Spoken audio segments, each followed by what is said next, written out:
นั่งเข้าไปส้มค่ะเว้หรือหมอกกุศินส้มค่ะไปกับส้มเขาค่ะนะค่ะเดี๋ยวมือพองนะหมอเชฟอ๋อ bless you แค่นั้นนะโยนั่งเล่นไปbây giờ con phụ nè có vậy á nèใจเอากะจ้ำเขาค่ะนะหอมไปซึ่งค่ะสวัสดีค่ะไหนล่ะเด็กอะไรเด็กกับป้อยวันนั้นกับซาทุกค่ะเนี่ยโมเจนไซเด็กอะไรกะจ้างค่ะมึงแค่เมื่อวะเนี่ยฮะมึงแค่เมื่อวะในวิดีโอในเดือนพี่น้องเขากับจ้องซานจ้องหอมมาได้เป็นวันศิลป์นะคะเนาะในคลิปนี้เราจะพาทุกท่านไปวัดทำบุญกันนะคะไปวัดกลางทุ่งแล้วก็ไปวัดเหนือที่ตงเล่าแล้วค่ะจะมีอยู่2วัดค่ะที่ตงเล่าค่ะเนาะเดมีอยู่2วัดนะคะค่ะซ้อมกันค่ะวัดจ้องซานเดเขาขายำวันขวา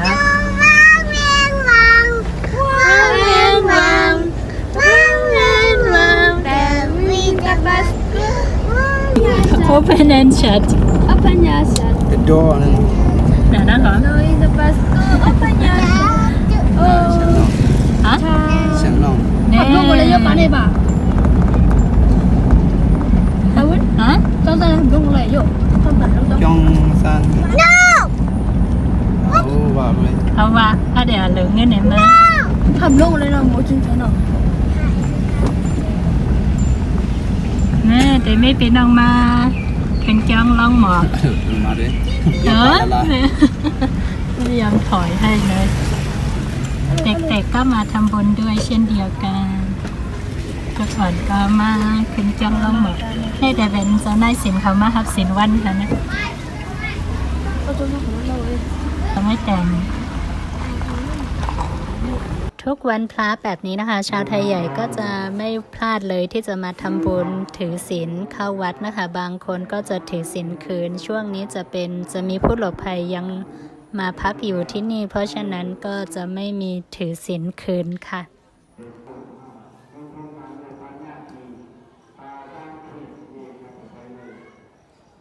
กะจ้างของนะ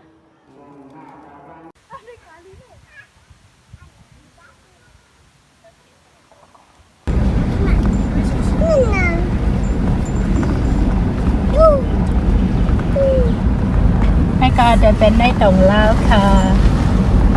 นี่จะเป็นในตรงลาวนะคะเดี๋ยวโมจะถ่ายตลอดทางเลยทุกท่านจะได้เห็นว่าเส้นทางถนนใหญ่ในตรงลาวนะคะเป็นยังไงบ้านนะคะยังมีบ้านแบบโบราณด้วย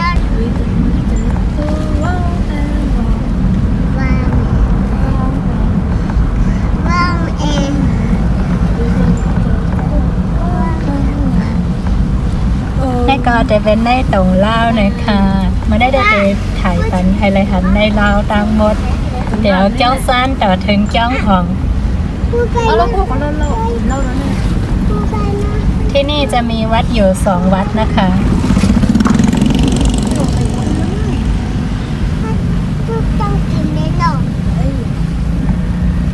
เขามาอันนั่นเป็นทงไม่ใบฟองเขานั่นน้ำหนาวมากว่ะ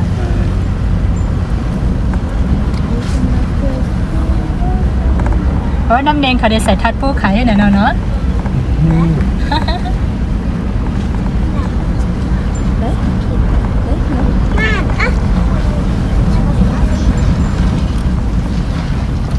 ในทำประโยชน์เป็นลูก อันนี้จะเป็นโรงเรียนที่ตงลาวนะคะนี่ก็จะเป็นห้องเรียนปีตงลาวหน่อยค่ะจะเป็นโรงเรียนรัฐค่ะช่วงในพรรษาแบบนี้นะคะโรงเรียนก็จะปิดวันพระค่ะอ๋อใช่ Up and down Up and down Up and down จำก็ได้คุยเลยก็ได้ไป Up and down Oh มีดอกฮะ ทำตรงไหนเราอยู่เลย ที่บ้านตงเล่านะคะจะมีประมาณ500กว่าหลังคาเรือนนะคะตีวันตงเล่าในเตมีอยู่หมอกหาปากปลายหลังคาเฮิรนในค่ะ 哦，我想不到这开了。 ขายทั้งนั้นเลย 再见了。 คุณขายต้องเป็นคุณมาตักกะเลยนั่นโอ้ 哦，no，真好看。 ถ้าเดมมาเนี่ยเป็นเจ้าของวัดที่เราจะมานะคะเป็นวัดนี้ค่ะ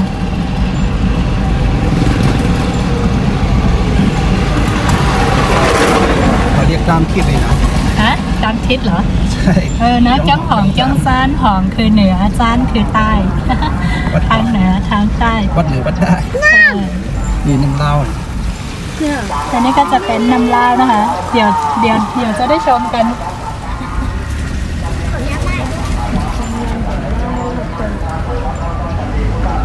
เอารวมนี่ต้องกินนะอันหนึ่ง 我让我看看。 เจ็บ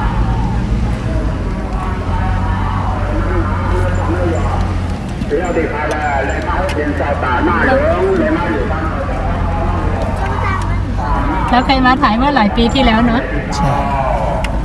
เอารวมน้ำแก่เนาะคุณ นี่จะเป็นวัดจ้องหอง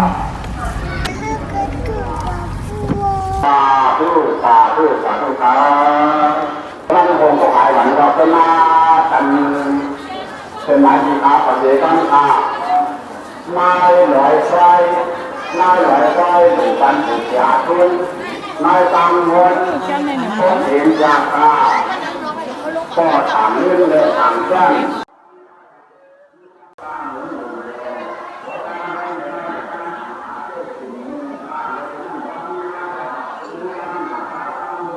ที่นี่จะเป็นสำหรับที่ถวายปัจจัยเข้าวัดนะคะแล้วก็จะมีการประกาศตามชื่อแล้วก็ราคาที่ถวายไปอะไรแบบนี้ค่ะแล้วผู้ที่มาทำบุญในวันพระนะคะจะนำสิ่งของข้าวสารน้ำมันข้าวปลาอาหาร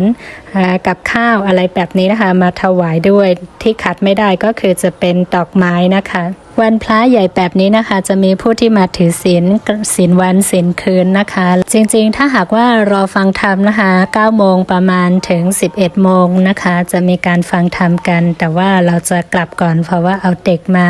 เพราะว่าเดี๋ยวจะร้องช่วงที่ฟังธรรมกันค่ะแล้วก็จะมีการปลุกฝังให้เด็กๆนะคะเข้าวัดตั้งแต่เล็กแบบนี้เลยค่ะก่อนกลับนะคะเดี๋ยวโมจะพาทุกท่านไปชมขุนพระนะคะไปชมกันเพราะว่าจะเป็นสถานที่ท่องเที่ยวอีกแห่งหนึ่งค่ะนี่จะเป็นในครัวนะคะจะมีพี่น้องแต่ละเขตนะคะแบ่งกันแล้วก็มาทำบุญมาถวายภัตตาหารกลางวันนะคะลำลงทานให้กับผู้ที่มาถือศีลวันด้วยค่ะ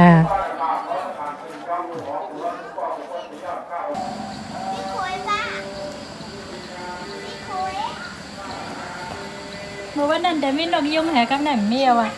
เมื่อก่อนนะคะจะมีนกยุงด้วยแต่ว่าตอนนี้ไม่มีแล้ว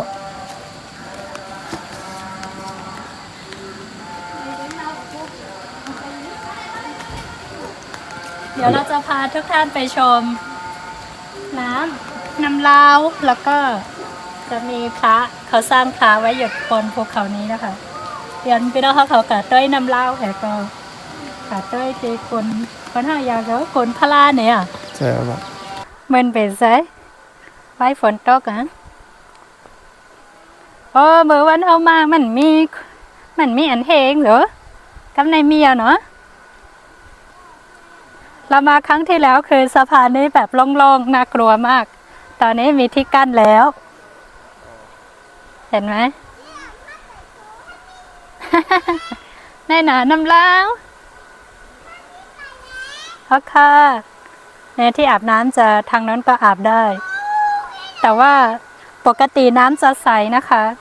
กูบอกได้น้ำเตะใสฝนตกทำให้น้ำขุ่นช่วงนี้จะเป็นช่วงฤดูฝนกว่าฮักกะในนาโคกุนพลาเนี่ยโคกุนพลาเนี่ยวะ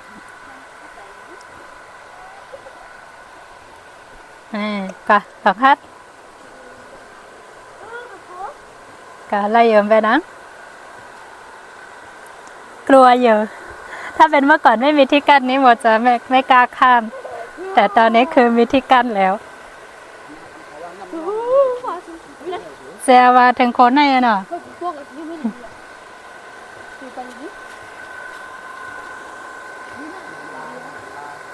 จะมีอยู่ช่วงหนึ่งถ้าหากว่าฝนตกหนักๆใช่ไหม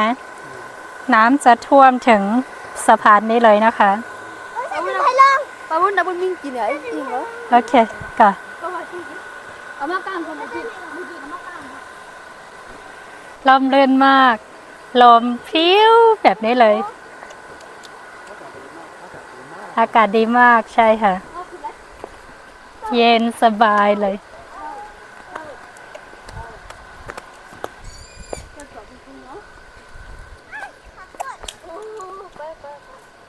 ฮะ ไม่เหมือนตอนเป็นสาวมานี่แบบว่าพริ้วเลยไม่มีเหนื่อย แต่ตอนนี้เริ่มเหนื่อยแล้ว ถ้ามาที่ต่งลาวนะคะ ถ้าหากว่าไม่มาถึงที่นี่ แต่ว่ายังไม่ถึงต่งลาว เพราะว่าที่นี่คือจะเป็นสถานที่ท่องเที่ยวของต่งลาวนะคะ มาดูกัน แล้วก็จะมีพระพุทธรูปที่ใหญ่ที่สุดที่องค์ใหญ่ที่สุดที่นี่ ใช่ นี่ค่ะ ป้ายจะอยู่ตรงนี้ พระกุนนำลาวเนี่ยว่ะธรรมาอะไรสูภาษาพม่า สกมุตรา ธรรมาสกามุตรา แล้วก็นำลาวจานแหล่ พยา จานแหล่พญานั่นเด็กๆกำลังไหว้พระอยู่ ว้าวสวยมากเสียเยี่ยมสาธุอะค่ะลูกเสียเยี่ยมสาธุอะว่ะวายอะว่ะ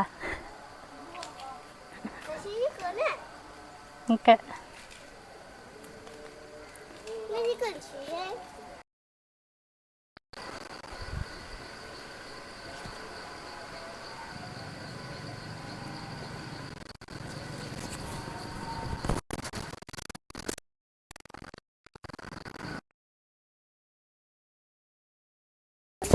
ผ่านค่ะนั่นอ๋ออ๋อใช่ค่ะ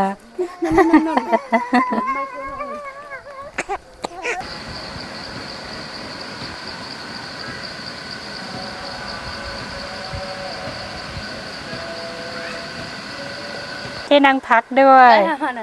ตอนนี้คือเดือดร้อนมาก เราจะกลับแล้วพอแล้วก็แหลดใหม่งาลาเต็มเมือกวันนี้เราก็พาทุกท่านมาชมที่ต่งลาวนะคะกลนำลาวเพียงเท่านี้นะคะเมื่อในก่อนพี่น้องเขามาเลยตีวันตีกลนำลาวหน่อยค่ะว่าทางลีนะพระกลนำลาวพอสังเกตพี่น้องเขาก่อนมาเนี่ยก็อย่าลืมมาเว้นเลยค่ะนะมิติหิมจ้องหองในแกค่ะโอเคพบกันใหม่ในวิดีโอหน้าค่ะเจอกันใหม่ในคลิปหน้าค่ะแล้วนะบ๊ายบาย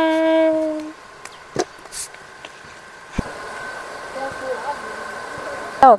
Cô té cổ gì thắt tẩy quá. Cô té cổ tẩy tẩy tẩy.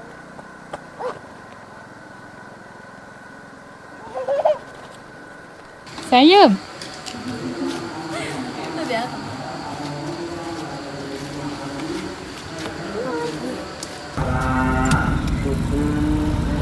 ุดได้เพชรแถวที่ไหนเนี่ย ที่ไหน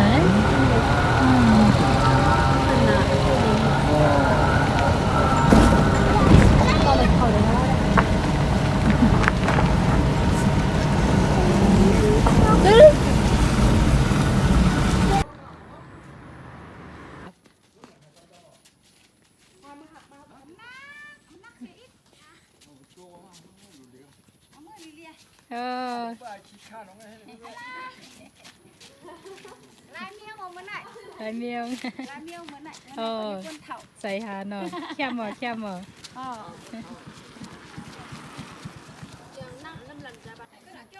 ใส่ยาค่ะ